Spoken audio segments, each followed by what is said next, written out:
जिन्होंने कहा था कि 240 सीटों के बाद मोदी कमजोर पड़ गए, आज वो अपना माथा पीट रहे होंगे बॉस, क्योंकि अपने तीसरे टर्म में नरेंद्र मोदी और ज्यादा मजबूत और सशक्त इरादों के साथ काम करते दिख रहे हैं। और बीते कुछ दिनों से जो एक के बाद एक एक्शन हो रहा है, उसने विपक्षी खेमे में तूफान ला दिया। पहले वक्फ संशोधन एक्ट पास हुआ, फिर कल सोनिया और राहुल पर ईडी की चार्जशीट का तूफान अभी थमा भी नहीं था कि आज बंगाल और वक्फ एक्ट को लेकर बड़ी खबरें आ गई। आज पूरे देश की नजर सुप्रीम कोर्ट पर टिकी हुई थी कि क्या सुप्रीम कोर्ट आज मोदी सरकार के वक्फ कानून पर रोक लगा देगा या फिर वक्फ कानून पर रोक लगाने से इनकार करके इंडी गठबंधन, ओवैसी और मौलानाओं की ब्रिगेड को बड़ा झटका देगा। क्योंकि अब वक्फ कानून पर आखिरी लड़ाई सुप्रीम कोर्ट में ही लड़ी जानी है। भाई सड़क पर जो हो रहा है उसको तो मोदी शाह निपट लेंगे, लेकिन वक्फ कानून की आखिरी अग्नि परीक्षा सुप्रीम कोर्ट से पास होनी। वक्फ कानून को लेकर आज सुप्रीम कोर्ट में क्या क्या हुआ उसकी पूरी डिटेल आपके सामने रखूंगा। लेकिन आज सुप्रीम कोर्ट ने वक्फ एक्ट के विरोधियों को कैसे करारा झटका दिया, उसके बारे में पहले आपको बता देता हूं। सुप्रीम कोर्ट में आज जो कुछ बड़ी बातें हुई, पहली बड़ी बात, सुप्रीम कोर्ट ने वक्फ कानून पर रोक नहीं लगाई। दूसरी बड़ी बात, कोर्ट ने आज अंतरिम आदेश नहीं दिया, कल भी सुनवाई जारी रहेगी। और तीसरी बड़ी बात, कोर्ट ने वक्फ कानून पर जो हिंसा हुई उसे लेकर चिंता जताई है और कहा कि हम इस पर फैसला लेंगे। इधर सुप्रीम कोर्ट में वक्फ एक्ट विरोधी इकोसिस्टम के धागे खुल रहे थे, जिसके बारे में एक एक करके डिटेल आपको आगे बताऊंगा। लेकिन उधर बड़ी हलचल बंगाल को लेकर भी मची हुई। कल रात प्रधानमंत्री नरेंद्र मोदी अचानक राष्ट्रपति द्रौपदी मुर्मू से मिलने पहुंच गए। अभी इस मुलाकात की वजह पता लगाई जा रही थी कि उधर जेपी नड्डा के घर पर अमित शाह, राजनाथ सिंह, ये सब पहुंच गए और लंबी मीटिंग चली। आप देखिए जेपी नड्डा के घर की तस्वीर कल रात। अब इन दोनों ही चीजों से हड़कंप मच गया कि भाई मोदी शाह के दिमाग में चल क्या रहा है। पीएम राष्ट्रपति से मिल रहे हैं, अमित शाह जो है वो दूसरे लोगों से मिल रहे हैं। अटकलें लगाई जाने लगी कि क्या बंगाल में राष्ट्रपति शासन लगाने की तैयारी तो नहीं शुरू हो चुकी है, क्या कैबिनेट में रीशफल तो नहीं होने वाला है, क्या कोई और बड़ा फैसला है जिसकी तैयारी में है मोदी सरकार। इन मीटिंग्स को लेकर क्या खबर है आगे बताऊंगा। ममता बनर्जी ने आज भरे स्टेडियम में मौलानाओं, मौलवियों के बीच क्या कह दिया जिससे बवाल मच गया, यह भी दिखाऊंगा। और सुप्रीम कोर्ट में वक्फ एक्ट के विरोध में जो तर्क रखे गए उनको लेकर क्या क्या हुआ उसकी पूरी डिटेल भी दिखाऊंगा। लेकिन पहले दिन भर के तूफान की एक झलक देख लीजिए।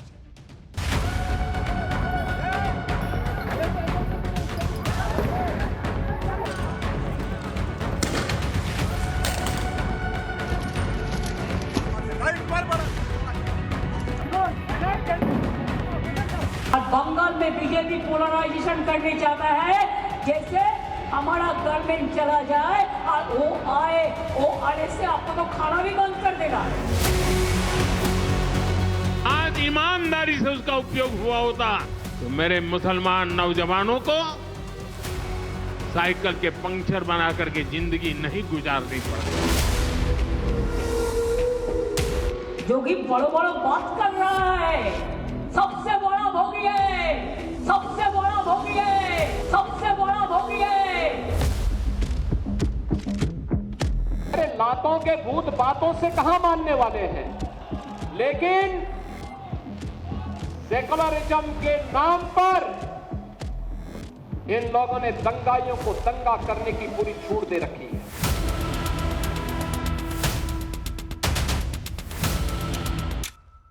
ममता से अपना प्रदेश तो संभाल लेना, यूपी के यशस्वी मुख्यमंत्री पर दे रही घटिया बयान। मैं जोगी जी को रिक्वेस्ट करूंगा वो बंगाल में तुरंत आए, हिंदू का रक्षा करने के लिए यहाँ थोड़ा काम करे। इतना जल्दीबाजी आपका क्यों है? आप तो प्राइम मिनिस्टर कभी नहीं बनेंगे। मोदी जी के আমি রিকোয়েস্ট করব দয়া করে লোকটাকে কন্ট্রোল করুন। बंगाल में आकर कहूंगा ये राजनीतिक हिसाब किताब का अखाड़ा नहीं है, छाती पर ठोक कर कहूंगा ज्यादा सिखाएंगे। ये झूठा बात है। मुर्शिदाबाद में मेरा रिलेटिव बहुत है, हम फोन करके लिए एक ही बात बोलते हैं, हम लोग यहाँ सब ठीक है। These are the result of this, unmindful political statements given by Mamata Banerjee and some of the political leaders.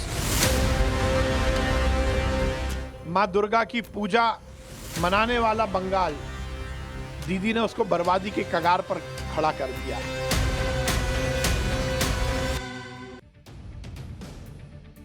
Waqf act पर सुप्रीम कोर्ट में क्या हुआ से लेकर बंगाल तक में क्या हो रहा है और क्या बड़ा होने वाला है, आज सबसे पहले इसकी बात करने जा रहा हूं। वक्फ कानून के नाम पर आंसू बहाने वाले और अपनी छाती पीटने वालों ने सुप्रीम कोर्ट का रुख किया था। सबसे पहले वहीं से खबर बताता हूं। वक्फ कानून का विरोध करने की जैसे रेस लगी, सारे नेता खुद को मुसलमानों का सबसे बड़ा हितैषी दिखाने के लिए सबसे पहले भागे भागे सुप्रीम कोर्ट गए कि अरे बॉस कुछ कीजिए, रोकिए इसको। वो कह रहे थे कि वक्फ कानून को रोक दीजिए, ये संविधान के खिलाफ है और इस पर रोक लगाई जाए, इसे निरस्त कर दिया जाए। वक्फ कानून के विरोध में सुप्रीम कोर्ट में याचिका दाखिल करने वालों के नामों पर जरा गौर कीजिए। असदुद्दीन ओवैसी AIMIM से दौड़े गए, TMC से महुआ मोइत्रा गई, सपा से जियाउर रहमान बर्क चले गए, अमानतुल्लाह खान आम आदमी पार्टी से, इमरान प्रतापगढ़ी कांग्रेस से, मनोज झा RJD से, जगन मोहन रेड्डी YSR कांग्रेस से, Arshad Madani all India Muslim personal law board से, DMK, IUML, CPI, ये सब पहुंच गए थे सुप्रीम कोर्ट। और इन सारे नेताओं और पार्टियों ने वक्फ कानून के खिलाफ याचिका डाली। कपिल सिब्बल और अभिषेक मनु सिंघवी जैसे बड़े बड़े वकीलों ने सुप्रीम कोर्ट में इनकी तरफ से आज दलीलें पेश की। वक्फ कानून को लेकर सुप्रीम कोर्ट में क्या क्या हुआ, आज उसकी एक एक डिटेल आपके सामने रखने जा रहा हूं। इंडी गठबंधन की जो पार्टियां बड़ी उम्मीद के साथ पीएम मोदी के वक्फ कानून को लेकर सुप्रीम कोर्ट गई थी कि भाई आज ही सुप्रीम कोर्ट खत्म कर देगा इसको, कि रोको इसको, नहीं हो सकता ही, इन्हें बड़ा तगड़ा झटका लग गया। दरअसल सुप्रीम कोर्ट में सुनवाई के दौरान याचिकाकर्ताओं ने वक्फ कानून पर रोक लगाने से जुड़ी याचिकाओं पर सुनवाई की मांग की। इस पर चीफ जस्टिस ऑफ इंडिया ने कहा कि अब वो कानून पर रोक की मांग को लेकर किसी याचिकाकर्ता को नहीं सुनेंगे। चीफ जस्टिस ऑफ इंडिया ने कह दिया कि बस हो गया, अब हमें मौका दीजिए। यानी सुप्रीम कोर्ट ने आज हुई सुनवाई में वक्फ कानून का विरोध करने वाले जो लोग थे उनको सबसे बड़ा झटका यह दिया कि वक्फ एक्ट पर अंतरिम रोक लगाने से सीधे सीधे मना कर दिया कि भाई कानून तो नहीं रुकने जा रहा, आगे की बात करो, जो कर रहे हो उसमें देखेंगे क्या कर सकते हैं। और आज जो चर्चा हुई सुप्रीम कोर्ट में उसमें यह विरोधी खुद ही एक्सपोज होते चले गए। वक्फ कानून के विरोधी बात बात पर संविधान और संविधान के आर्टिकल 26 की दुहाई देते हैं। आज सुप्रीम कोर्ट ने संविधान और इस पर ऐसी बात कही कि वक्फ कानून के विरोधी सन्न रहे। कपिल सिब्बल ने कहा कि नए वक्फ कानून की धारा 3 का सेक्शन A सब सेक्शन 2 के मुताबिक वक्फ अल औलाद का प्रावधान महिलाओं को विरासत से वंचित नहीं करेगा। यह नियम बनाने वाली सरकार कौन होती है? इस पर CJI ने कहा कि हिंदुओं के लिए भी सरकार ने कानून बनाया है और अब संसद ने मुसलमानों के लिए भी कानून बना दिया है। यानी आप सोचिए, वक्फ अल औलाद जो है, भाई आपने कोई संपत्ति वक्फ की, उसको आपके परिवार जो है वो उसको ले सकता है, उसका फायदा ले सकता है, उससे जुड़ सकता है। उसमें अभी तक महिलाओं के लिए व्यवस्था नहीं थी। मोदी सरकार ने कहा कि नहीं, मुस्लिम महिलाओं को भी दो ना भाई, उनका क्यों नहीं हक होगा? कपिल सिब्बल जाके कोर्ट में लड़ रहे हैं कि नहीं, सरकार कैसे कह रही है कि महिलाओं का भी हक हो सकता है। आप सोचिए, इस तरह से तर्क दिया जा रहा है। यह मुस्लिम महिलाओं के साथ अन्याय नहीं है तो क्या है? उसके बाद संविधान का आर्टिकल 26 सेक्युलर है और सभी धर्मों पर लागू होता है, यह सुप्रीम कोर्ट ने साफ कर दिया। यानी बात बात पर संविधान के आर्टिकल 26 को दोहराने वालों को सुप्रीम कोर्ट ने 2 लाइन में समझा दिया कि इसका सही मतलब क्या होता है। वक्फ कानून के विरोध में सबसे बड़ी दलील यह दी जाती है कि वक्फ संपत्तियों का रजिस्ट्रेशन कैसे कराया जाएगा, क्योंकि वक्फ तो सालों से है। कपिल सिब्बल ने वक्फ संपत्तियों के रजिस्ट्रेशन के नियम पर कहा कि वक्फ सैकड़ों साल पहले बनाया गया है, अब यह 300 साल पुरानी संपत्ति की वक्फ डीड मांगेंगे। यह इतना आसान नहीं है। अगर रजिस्ट्रेशन नहीं कराया गया तो मुतवल्ली को जेल जाना पड़ेगा। मुतवल्ली वो होता है जो वक्फ संपत्तियों का केयर टेकर होता है, और उसे बचाने के लिए कपिल सिब्बल दलीलें दे रहे हैं। वो कह रहे हैं कि भाई मुतवल्ली को जेल मत भेजो, जबकि सबसे ज्यादा आरोप लगता है कि भाई मुतवल्ली ने ही इधर उधर गड़बड़ी की है और गरीब मुसलमानों का हक छीना हुआ है। कपिल सिब्बल कह रहे हैं कि उसको जेल क्यों भेजना है भाई? कपिल सिब्बल की दलील पर सरकार की तरफ से पेश हुए वकील तुषार मेहता ने कहा कि 1923 से ही वक्फ का रजिस्ट्रेशन अनिवार्य है, यहां तक कि वक्फ बाय यूजर को भी बिना रजिस्ट्रेशन के मान्यता नहीं दी जा सकती। 1995 के अधिनियम में भी इस प्रावधान का पालन किया गया है। एसजी तुषार मेहता ने कहा कि कपिल सिब्बल मुतवल्लियों के जेल जाने की अव्यवहारिक दलीलें दे रहे हैं। आप सोचिए बॉस कि यह वक्फ एक्ट जो नरेंद्र मोदी लेकर आए, वो कहता है कि भाई मुस्लिम महिलाओं को भी हक दो। कपिल सिब्बल जाके लड़ रहे हैं कि नहीं, महिलाओं को आपने कैसे डाल दिया, सरकार कैसे कर रही है। वो कह रहा है एक्ट कि अगर गड़बड़ी मुतवल्ली कर रहा है तो मुतवल्ली को जेल में डालो। कपिल सिब्बल जाके लड़ रहे हैं कि अगर गलती कर रहा है तो जेल में डाल दीजिएगा। क्या? अरे बॉस, तो जेल में नहीं डालिएगा तो कहां डालिएगा? मुतवल्लियों के लिए जेल चले जाने की दलील देकर कपिल सिब्बल यह बताना चाह रहे थे कि वक्फ कानून कितना खतरनाक है, लेकिन सॉलिसिटर जनरल तुषार मेहता ने इस दलील का फौरन फैक्ट चेक कर दिया। नए कानून में वक्फ बाय यूजर के लिए भी नियम बनाए गए। इस पर भी मुस्लिम संगठनों और कई राजनीतिक दलों ने आपत्ति जताई। आज सुप्रीम कोर्ट में सुनवाई के दौरान अभिषेक मनु सिंघवी ने कहा कि 8 लाख वक्फ संपत्तियों में से 4 लाख संपत्तियां तो वक्फ बाय यूजर हैं। आप सोचिए, जिस वक्फ बाय यूजर को कहा जाता है कि भाई आपने उंगली रख दी, कह दी हमारा हो गया, वैसा हिसाब 4 लाख संपत्तियों पर है। यह खुद अभिषेक मनु सिंघवी कोर्ट में बता रहे हैं। नए कानून के तहत 4 लाख संपत्तियां तो यूं ही चली जाएंगी, वो कह रहे हैं। इस पर चीफ जस्टिस ऑफ इंडिया ने कहा कि हमें बताया गया है कि दिल्ली हाईकोर्ट भी वक्फ की जमीन पर बना है। हम ये नहीं कह रहे कि सभी वक्फ बाय यूजर गलत है, लेकिन यह चिंताजनक है। सुप्रीम कोर्ट ने भी इस पर चिंता जताई। सुप्रीम कोर्ट भी समझ रहा है कि वक्फ बाय यूजर के नियम का गलत इस्तेमाल किया जा सकता है, और उसी में अभिषेक मनु सिंघवी ने जोड़ दिया कि हां भाई, वो तो संसद के लिए भी कहा जाता है कि वो भी वक्फ की जमीन पर। खुद मान भी रहे हैं और खुद डिफेंड भी करने पहुंचे हुए। वक्फ कानून के विरोधियों को इस बात से भी आपत्ति है कि वक्फ बोर्ड में गैर मुसलमानों को क्यों शामिल किया जा रहा है। सुनवाई के दौरान कपिल सिब्बल ने सेंट्रल वक्फ काउंसिल में गैर मुसलमानों को शामिल करने का विरोध किया। कपिल सिब्बल ने कहा कि सेंट्रल वक्फ काउंसिल 1995 के तहत बोर्ड में सभी सदस्य मुसलमान होते हैं। हिंदू और सिख बोर्ड में भी सभी सदस्य हिंदू और सिख ही होते हैं। नए संशोधित कानून में विशेष सदस्यों के नाम पर गैर मुसलमानों को जगह दी गई। यह नया कानून अधिकारों का सीधा उल्लंघन है। इस पर सुप्रीम कोर्ट ने सरकार से पूछा कि वक्फ बोर्ड में 2 गैर मुस्लिम सदस्यों की संख्या न्यूनतम रखी गई है या अधिकतम रखी गई। इस पर सरकार की तरफ से पेश वकील तुषार मेहता ने कहा कि 22 में से 2 सदस्य ही गैर मुसलमान होंगे। इस पर सुप्रीम कोर्ट ने कहा कि क्या आप इस पर हलफनामा देने को तैयार हैं, जिस पर तुषार मेहता ने कहा कि वो हलफनामा देने को तैयार हैं कि वक्फ बोर्ड और काउंसिल में 2 से ज्यादा गैर मुसलमान होंगे ही नहीं। सरकार कह रही है भाई हलफनामा दे देंगे कोर्ट में, बोलिए और क्या चाहिए। हलफनामा दे देंगे कि 2 से ज्यादा गैर मुसलमान नहीं होगा 22-20 लोगों में। और आप स्थिति देखिए कि वक्फ कानून पर आज जो सुनवाई हुई उसमें जज से लेकर वकील तक ज्यादातर लोग हिंदू थे। भाई सुप्रीम कोर्ट के आदेश पर सबको भरोसा है ना, क्योंकि न्याय धर्म के आधार पर नहीं, कानून और नियम के आधार पर होता है। तो यही बात वक्फ ट्रिब्यूनल या बोर्ड पर भी तो लागू होती है। वहां आप कह रहे हैं कि हम किसी गैर मुसलमान को देखना नहीं चाहते, और इनका केस लड़ने वाले कपिल सिब्बल हिंदू, अभिषेक मनु सिंघवी हिंदू, सारे हिंदू वकील इनका केस लड़ रहे हैं। उन हिंदू वकीलों पर यकीन है, जज साहब हिंदू, उनके न्याय पे यकीन है, लेकिन वक्फ बोर्ड में कोई गैर मुसलमान नहीं होना चाहिए। ये क्या हिसाब है बॉस? वहां इनको हिंदू कोई बर्दाश्त नहीं या गैर मुसलमान बर्दाश्त नहीं। खैर, उसमें सरकार कह रही है कि 2 होंगे गैर मुसलमान और उसका हम हलफनामा दे देते हैं। वक्फ कानून को लेकर जो हिंसा हो रही है उसका जिक्र आज सुप्रीम कोर्ट की सुनवाई के दौरान भी हुआ। सुप्रीम कोर्ट ने वक्फ कानून को लेकर हो रही हिंसा पर चिंता जताई। Chief justice of India Sanjeev Khanna ने कहा कि एक बात बहुत चिंताजनक है, इसे लेकर हिंसा हो रही है। अगर यह मामला पेंडिंग है तो इस तरह की हिंसा नहीं होनी चाहिए। इसी बात का समर्थन करते हुए सॉलिसिटर जनरल तुषार मेहता ने कहा कि प्रदर्शनकारियों को लगता है कि वो सिस्टम पर दबाव डाल सकते हैं। इस पर कपिल सिब्बल ने ऐतराज जताते हुए कहा कि कौन किस पर दबाव डाल रहा है यह पता नहीं। इस पर चीफ जस्टिस ने कहा कि बिल में जो पॉजिटिव पॉइंट्स हैं उन्हें हाईलाइट करना चाहिए। इधर सुप्रीम कोर्ट ने वक्फ कानून के विरोध में हो रही हिंसा पर चिंता जताई। उधर आज मुर्शिदाबाद में हिंसा की एक और खबर आ गई। दावा है कि मुर्शिदाबाद के धुलियान इलाके में एक दुकान में आग लगा दी गई। स्थानीय लोगों का आरोप है कि दुकान में जानबूझकर आग लगाई गई, लेकिन बंगाल पुलिस का दावा है कि इस आग का हिंसा से कोई लेना देना है ही नहीं। सुप्रीम कोर्ट ने वक्फ कानून के विरोध में हुई हिंसा पर चिंता जताकर ममता सरकार पर एक तरीके से सवाल उठाया, लेकिन ऐसा लग रहा है जैसे ममता बनर्जी का सारा ध्यान तो उनके मुस्लिम वोट बैंक पर है।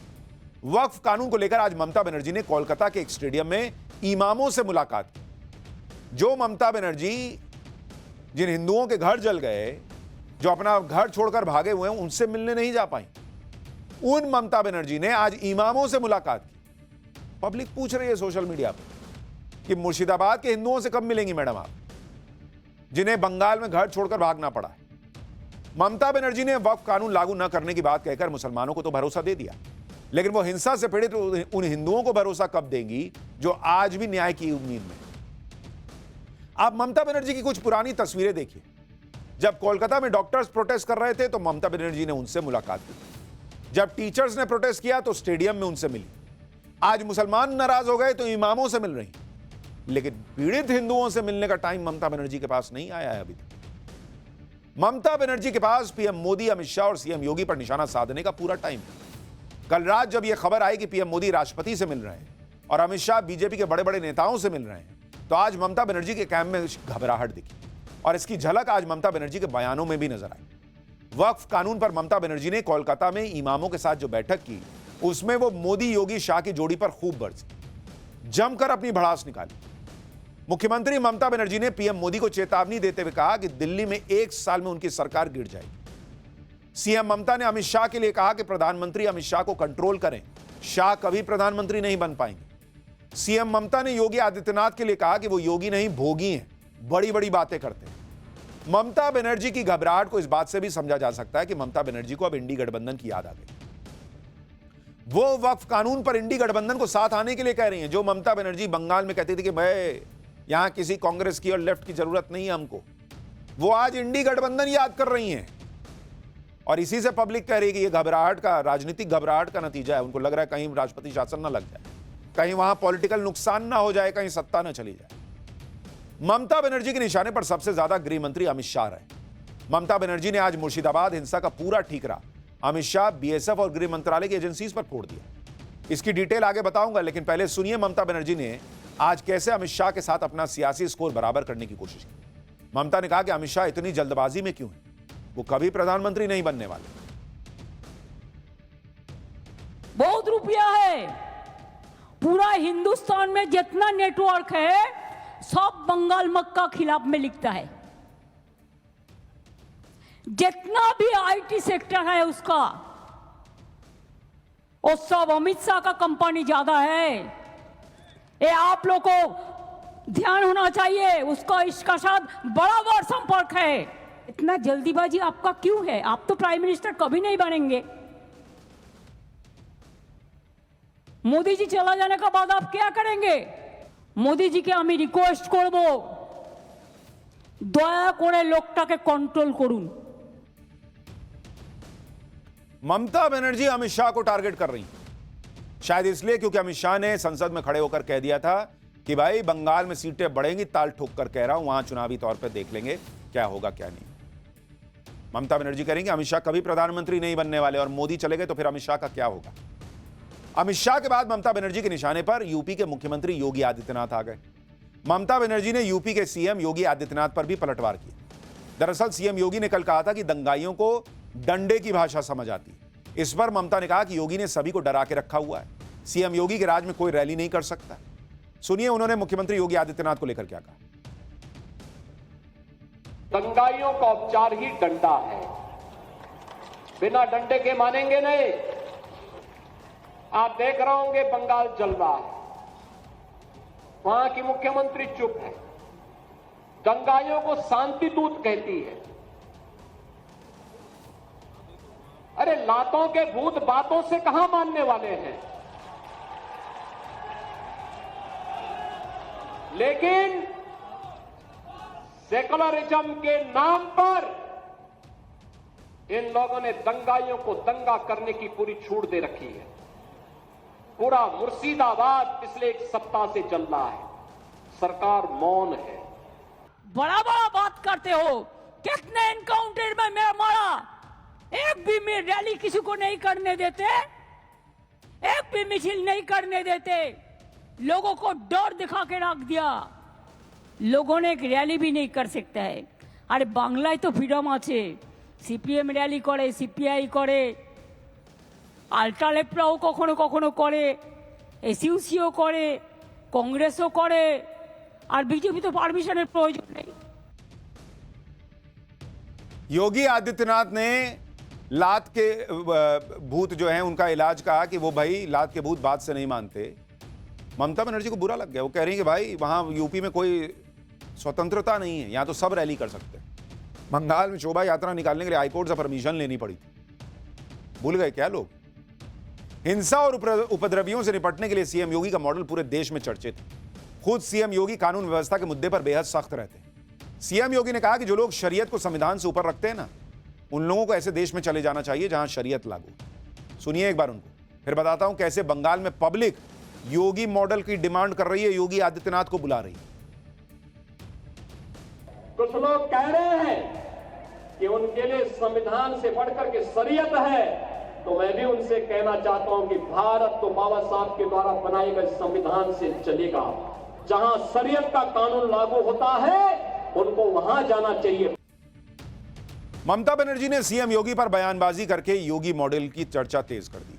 सीएम योगी जिस तरह से कानून व्यवस्था के मुद्दे पर एक्शन लेते हैं और जिस तरह से हिंसा करने वालों पर कार्रवाई करते हैं, उसकी चर्चा बंगाल में शुरू हो गई।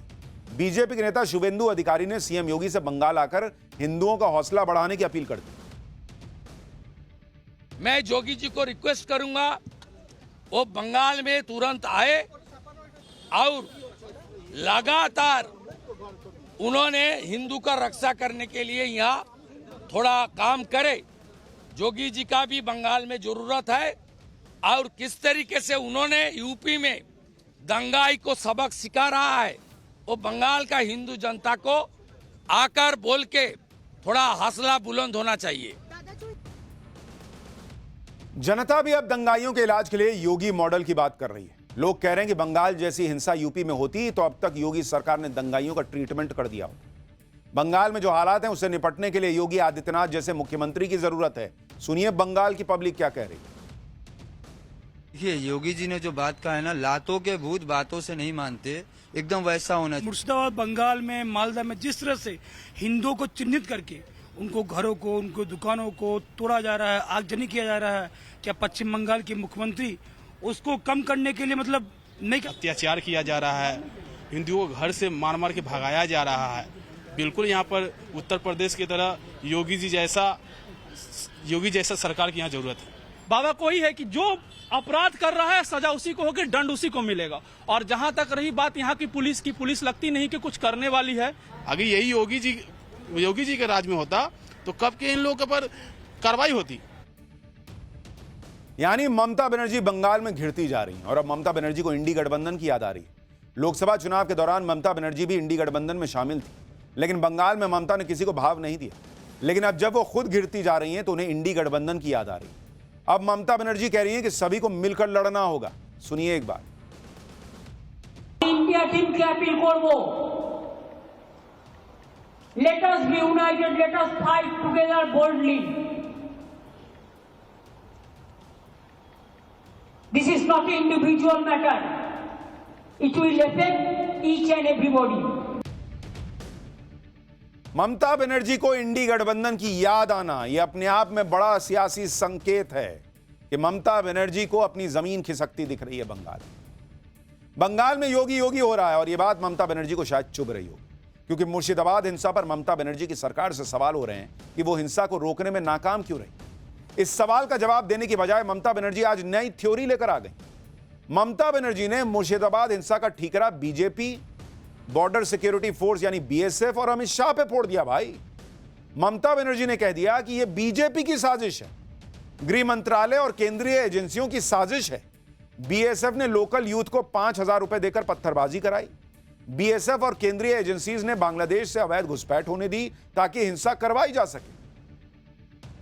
बीएसएफ और बीजेपी पर आरोप लगाने के साथ साथ ही ममता बनर्जी ने मुख्य सचिव को बीएसएफ के खिलाफ जांच के आदेश दे दिए। भाई आप सोचिए, बीएसएफ की जांच के आदेश दे रही है ममता बनर्जी। हिंसा के पीड़ित खुद कह रहे हैं कि मुर्शिदाबाद में बीएसएफ की हमेशा के लिए तैनाती होनी चाहिए।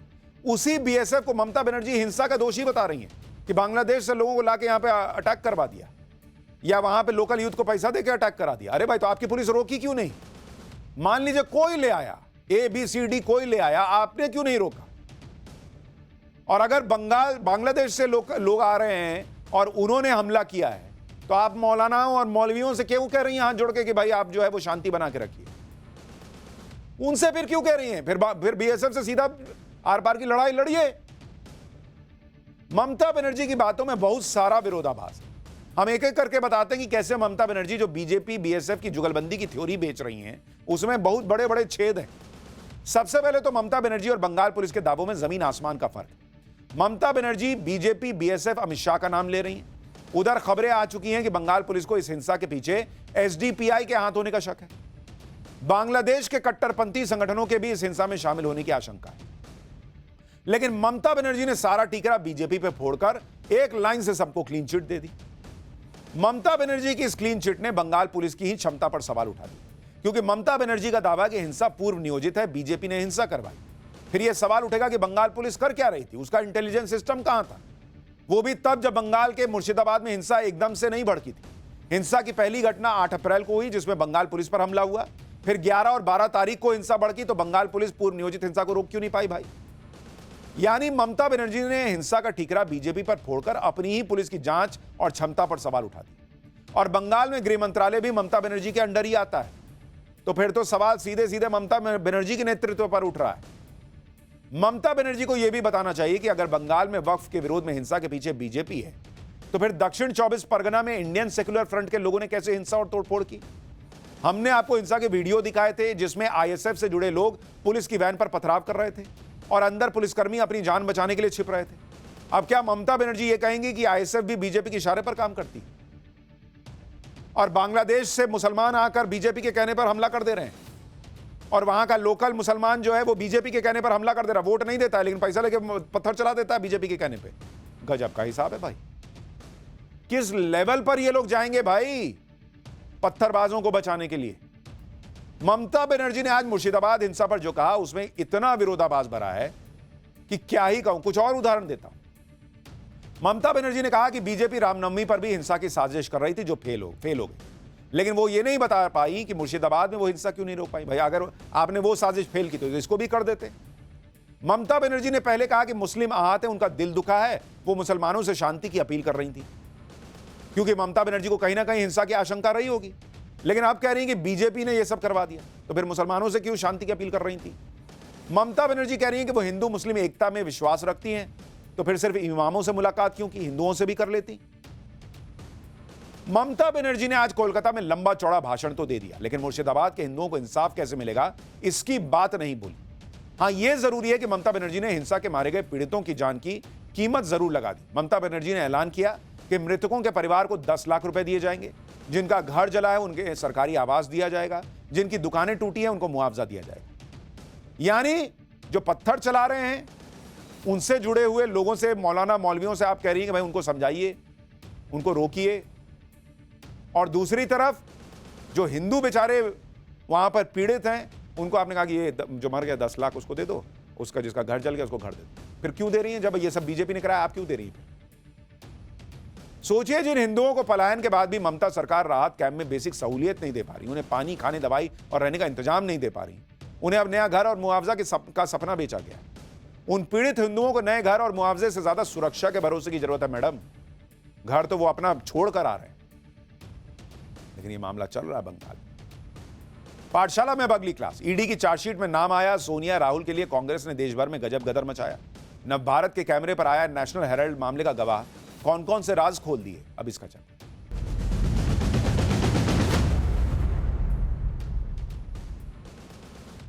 नेशनल हेराल्ड से जुड़े मनी लॉन्ड्रिंग के केस में जब ईडी ने चार्जशीट दाखिल की, तभी हमने पाठशाला में आपको बता दिया था कि अब प्रधानमंत्री नरेंद्र मोदी पर बदले की राजनीति करने के आरोप लगे। एजेंसियों के दुरुपयोग का वही पुराना गाना गाया जाएगा और एक बार फिर देश का संविधान खतरे में आ जाएगा, जो कि हो रहा है। ईडी ने नेशनल हेराल्ड केस में सोनिया गांधी को आरोपी नंबर 1 और राहुल गांधी को आरोपी नंबर 2 क्या बनाया? पूरी कांग्रेस बिलबिलाउट। भाई उनकी तकलीफ समझी जा सकती है। एक वक्त सरकार में, मतलब सरकार नंबर 1 और नंबर 2 होने वाले आज आरोपी नंबर 1 और आरोपी नंबर 2 बन गए भाई मोदी राज में, तो उनको तकलीफ तो होगी। सोनिया और राहुल के लिए आज कांग्रेस ने देश भर में गजब गदर मचा दिया। कांग्रेसी कार्यकर्ताओं ने दिल्ली, पटना, कोलकाता, हैदराबाद, बेंगलुरु और लखनऊ समेत पूरे देश में ईडी के खिलाफ हल्ला बोला। दावा किया गया कि नेशनल हेराल्ड केस में तो कोई भ्रष्टाचार हुआ ही नहीं, ये बदले की राजनीति का खेला और पीएम मोदी सोनिया गांधी और राहुल गांधी को जेल भेजना चाहते हैं। पर बेसिक सा प्रश्न है, अगर कोई घोटाला नहीं हुआ है और चार्जशीट दाखिल हो गई, कोर्ट में सुनवाई चलेगी, तो दिक्कत क्या है? आप तो बरी हो जाओगे और जो जांच एजेंसियां हैं उन पर सवाल खड़ा होगा। तो आपको तो खुश होना चाहिए कि चार्जशीट दाखिल हो गई। भाई नरेंद्र मोदी पर आरोप लगा कि गुजरात दंगों में उनका हाथ है। उनको जब जब पूछताछ के लिए बुलाया गया चुपचाप गए, सारे सवालों के जवाब दिए। सुप्रीम कोर्ट से क्लीन चिट मिल गई कि कोई मोदी का हाथ नहीं था। मोदी ने तो रोना नहीं रोया कि भाई ये जो है हमको ऐसा करना चाहते हैं वैसा करना चाहते हैं। इतने साल नरेंद्र मोदी के खिलाफ एक पूरा नैरेटिव गढ़ा गया। नरेंद्र मोदी काम करते रहे और यहां जो कह रहे हैं कि कोई घोटाला नहीं हुआ, वो कोर्ट की सुनवाई भी नहीं होने देना चाहते। पहले ही देश में माहौल है कि हमको फंसा रहे। कांग्रेस ने अपने कार्यकर्ताओं को तो सड़क पे उतार दिया, कांग्रेस नेता बयान दे रहे हैं, लेकिन इस केस के आरोपी नंबर 2 राहुल गांधी सन्नाटे में, जबकि बीजेपी नेशनल हेराल्ड केस में हुए फ्रॉड के धागे खोलने में जुट गई। ईडी की चार्जशीट के बाद नेशनल हेराल्ड केस में हुए घोटाले के गवाह भी सामने आने लगे। आज पाठशाला में इस केस से जुड़ी सबसे बड़ी गवाही आपको सुनवाऊंगा और यह भी बताऊंगा कि इस गवाह ने नेशनल हेराल्ड केस से जुड़े कौन से राज खोल दिए। लेकिन पहले सोनिया गांधी और राहुल गांधी के खिलाफ चार्जशीट दायर होने पर जो बवाल मचाया आज कांग्रेसियों ने, जरा उसका एक ट्रेलर तो देखिए।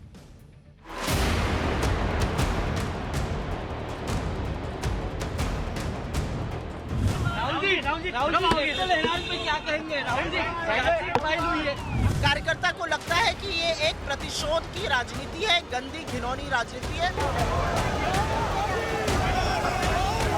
बताए नेशनल हेराल्ड कंपनी किस सन में बनी थी? अब ये तो इसके लिए मैं मिस हो रहा हूँ। प्रोटेस्ट विरोध क्या है आपका? विरोध जो है कि जिस तरह से जो कांग्रेस के जो मुखिया हैं उन लोगों के साथ जो किया जा रहा है वो ठीक नहीं है। हम जो झेल रहे हैं ये समय भी बदलेगा तो हो सकता है उन लोगों को भी झेलना पड़े। ये एक मैंने कहा था अजूबा है, दुनिया का 8वां अजूबा है। ये कानून का तो बहुत ही महत्वपूर्ण अजूबा है। विचित्र केस है जिसमें खरीदने वाले और बेचने वाले दोनों एक ही थे।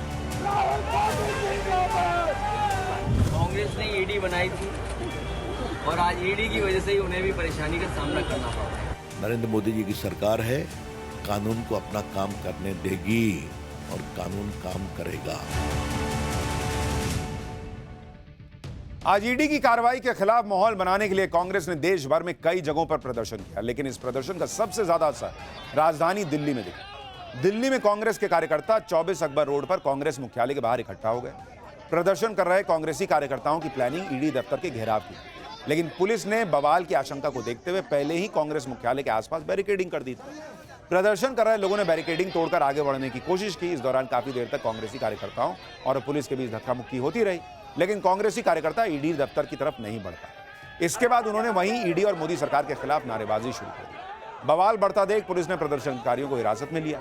दिल्ली में कांग्रेस के प्रदर्शन पर हमारी सहयोगी की एक छोटी सी रिपोर्ट देखिए, फिर नेशनल हेराल्ड केस की पूरी टाइमलाइन बताता हूं कि कहां क्या हो रहा है और राहुल और सोनिया के खिलाफ जो भी एक्शन हो रहा है वो कैसे कानून के तहत हो रहा है और गवाह कौन से आ गए हैं कैमरे के सामने, वो भी दिखाऊं। सीधे तौर पर कांग्रेस पार्टी इस पूरे मामले को राजनीतिक बदले के तहत कह रही है कि ईडी का इस्तेमाल केंद्र सरकार कर रही है और इसके विरोध में आप देख सकते हैं न सिर्फ कांग्रेस कार्यालय बल्कि पूरे देश भर में कांग्रेस ने आज आंदोलन छेड़ रखा है। पुलिस और कांग्रेस के कार्यकर्ताओं के बीच आपसी बैरिकेड को तोड़ने के बाद कांग्रेस के कार्यकर्ताओं को डिटेन किया है दिल्ली पुलिस ने। इनसे भी हम बात करने की कोशिश करेंगे। आप जानते हैं किस तरह देश में तानाशाही का दौर आ गया है, राहुल गांधी जी को किस तरह फर्जी मुकदमे में फंसाया जा रहा है। सरकार ने जिस तरह से अलोकतांत्रिक काम करके हमारे नेता और कांग्रेस पार्टी को बदनाम करने की कोशिश कर रही है, ये कांग्रेस पार्टी का बच्चा एक सिपाही नरेंद्र मोदी के आगे सीना चिरकार करके खड़ा रहेगा। कार्यकर्ताओं को डिटेन करती हुई ले जा रही पुलिस। राहुल गांधी जिंदाबाद, राहुल गांधी जिंदाबाद। जो कांग्रेस नेशनल हेराल्ड केस में ईडी के एक्शन को बदले की पॉलिटिक्स बता रही, कोई भ्रष्टाचार नहीं हुआ कहकर लीपापोती करने में जुट गई आरोप लग रहा है, उसका यह खेल बिगड़ना तय है, क्योंकि ईडी की चार्जशीट के बाद इस केस से जुड़े गवाह भी खुलकर सामने आने लगे। नवभारत के कैमरे पर भोपाल के ऐसे ही एक शख्स ने केस से जुड़ी सबसे बड़ी गवाही दी, जो कांग्रेस के झूठ को बेनकाब कर रही। कांग्रेस के लिए इस गवाही को नजरअंदाज करना आसान नहीं होगा, क्योंकि गवाही देने वाले शख्स का नेशनल हेराल्ड से डायरेक्ट कनेक्शन है। वो AJL यानी एसोसिएटेड जर्नल्स लिमिटेड में मैनेजर रह चुका है और उसमें हुए कथित घोटाले का शिकार बता रहा है खुद को। इस शख्स का नाम है मोहम्मद सईद। जो मोहम्मद सईद ने दस्तावेज दिखाए हैं, उनके मुताबिक साल 1981 में मध्य प्रदेश में कांग्रेस सरकार के दौरान AJL को नेशनल हेराल्ड के लिए सरकारी जमीन मिली थी। यह जमीन भोपाल के पौष इलाके महाराणा प्रताप नगर में आवंटित की गई थी। साल 1988 में वहां से हिंदी में दैनिक नवजीवन, अंग्रेजी में नेशनल हेराल्ड और उर्दू में कौमी आवाज नाम के 3 अखबारों का पब्लिकेशन शुरू हुआ। राजीव गांधी की हत्या के बाद 1992 में इन अखबारों का छपना बंद हो गया। उसी के साथ घोटाले का खेल शुरू हुआ, यह आरोप लगा। आरोप है कि नेशनल हेराल्ड के लिए दी गई सरकारी जमीन को नियमों को ताक पर रखकर साल 2001 में गंगा एंटरप्राइजेज नाम की कंपनी को सौंप दिया गया। यह भी आरोप है कि इस डील के वक्त भोपाल में काम कर रहे नेशनल हेराल्ड के 79 कर्मचारियों को यह भरोसा दिया गया कि उनकी बकाया सैलरी और दूसरी रकम का भुगतान जल्द कर दिया जाएगा। लेकिन मोहम्मद सईद का आरोप है कि आज तक किसी को पैसा ही नहीं मिला। इसलिए मोहम्मद सईद पूछ रहे हैं कि जमीन बेचने के बदले जो करोड़ों की रकम मिली वो गई कहां। और इंसाफ के लिए मोहम्मद सईद आज भी कोर्ट के चक्कर काट रहे हैं। आप भी एजेएल में मैनेजर रह चुके मोहम्मद सईद का दर्द सुनिए। आपको यकीन है कि इस पूरे मामले में बड़ा भ्रष्टाचार हुआ है, क्योंकि पूरे देश की जमीनें भाई इंदौर की गई, बॉम्बे गई, लखनऊ गई, पटना गई और भोपाल गई। तो ये सारी जमीनें मोतीलाल वोरा जी उनके वो चेयरमैन थे और आईसीसी के कोषाध्यक्ष थे। तो हमने उनसे कहा तो उन्होंने सारी जमीनें बेच के ये पैसा कहाँ गया हमें आज तक नहीं मालूम है। अच्छा राहुल जी थे, उन्होंने सलाह मशवरा करके जब हमारी इतनी कंप्लेंटें हुई उन्होंने किया इसमें हम फंसेंगे। वोरा जी ने ये आपको किसने बताया? सुनो तो आप, मैं तो गया था ना, मैं तो दिल्ली मतलब अप डाउन करता था। तो जब हमने ये केस में तो उनके खिलाफ ये सब खबरें दी, हमारी डायरेक्ट बात हुई तो उन्होंने राहुल जी को सलाह दी कि आप यंग एसोसिएटेड जनरल बना लें। अच्छा, वरना ये ईडी में ना तो सोनिया गांधी फंसती ना राहुल जी फंसते। तो इसका जो एसोसिएटेड जनरल का जो पैसा था वो कहाँ गया?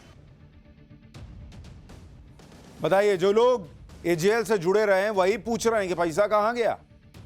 लेकिन कांग्रेस को नेशनल हेराल्ड केस में गड़बड़ी नहीं, सिर्फ सियासी बदला दिख रहा है। आज कांग्रेस के नेताओं की फौज भी ईडी की कार्रवाई पर सवाल उठाने के लिए उतरी, जिस पर बीजेपी ने भी साफ कर दिया कि कानून अपना काम करके रहे। जरा दोनों को सुनिए। कार्यकर्ता को लगता है कि ये एक प्रतिशोध की राजनीति है, गंदी घिनौनी राजनीति है जो नरेंद्र मोदी और उनकी सरकार लगातार 11 साल से कर रहे हैं। 12 साल बाद आपको केस में चार्जशीट रजिस्टर करनी पड़ी, 365वें दिन। क्या साक्ष्य है आपके पास? असलियत ये सरकार के पास कोई साक्ष्य, कोई सबूत नहीं है। सबको पता है ये फर्जी बोगस केस है। सबको पता है कि यंग इंडियन एक नॉट फॉर प्रॉफिट कंपनी है, उसके शेयर होल्डर को एक पैसे का मुनाफा, सैलरी, डिविडेंड कुछ नहीं मिल सकता है। सबको पता है कि एजेएल को और कांग्रेस को प्रताड़ित करने के लिए किया जा रहा है। हम बीजेपी की ओर से सोनिया गांधी और राहुल गांधी और कांग्रेस पार्टी से सवाल पूछना चाहते हैं, क्या कानून को अपना काम नहीं करना चाहिए?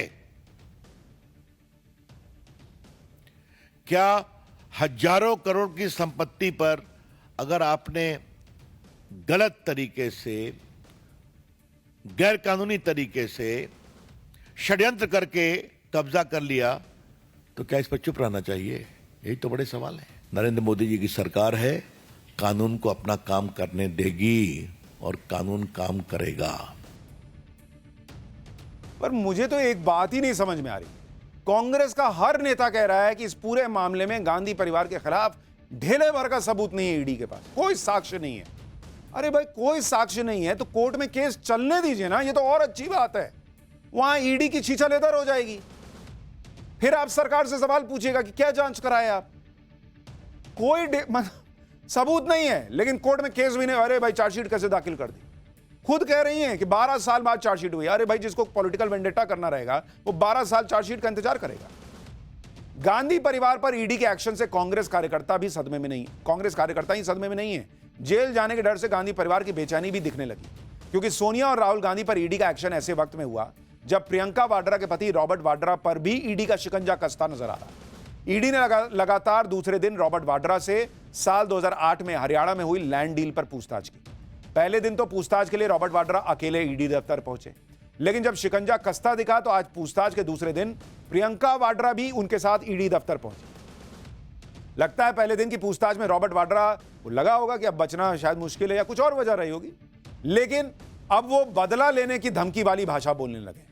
राहुल गांधी के जीजा रॉबर्ट वाड्रा की जरा धमकी सुनिए, फिर बताऊंगा राहुल गांधी ने नेशनल हेराल्ड केस पर जब सवाल हुआ तो क्या कहा।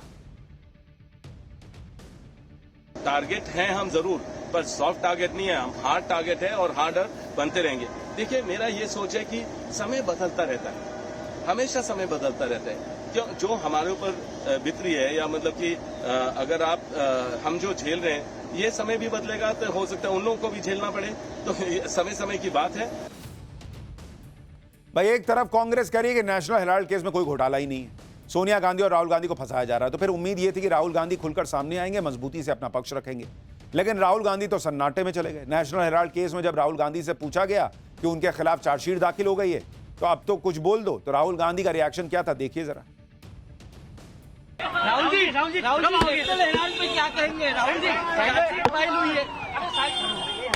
राहुल जी हेराल्ड पे क्या कहेंगे? राहुल जी फाइल हुई है।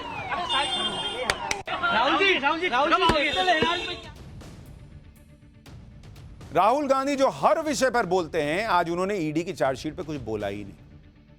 खैर, कांग्रेस नेशनल हेराल्ड केस को मोदी का बदला बता रही है, लेकिन सच यह है कि साल 2012 में जिस वक्त सुब्रमण्यम स्वामी ने पहली बार नेशनल हेराल्ड केस में घोटाले की शिकायत की थी, उस वक्त देश में कांग्रेस की अगुवाई में यूपीए की सरकार थी। मोदी प्रधानमंत्री नहीं थे, मोदी ने केस नहीं किया है, और इस पूरे मामले में ये लोग दौड़े दौड़े सुप्रीम कोर्ट तक गए। यह फर्जी मामला, इसको रोकिए सर।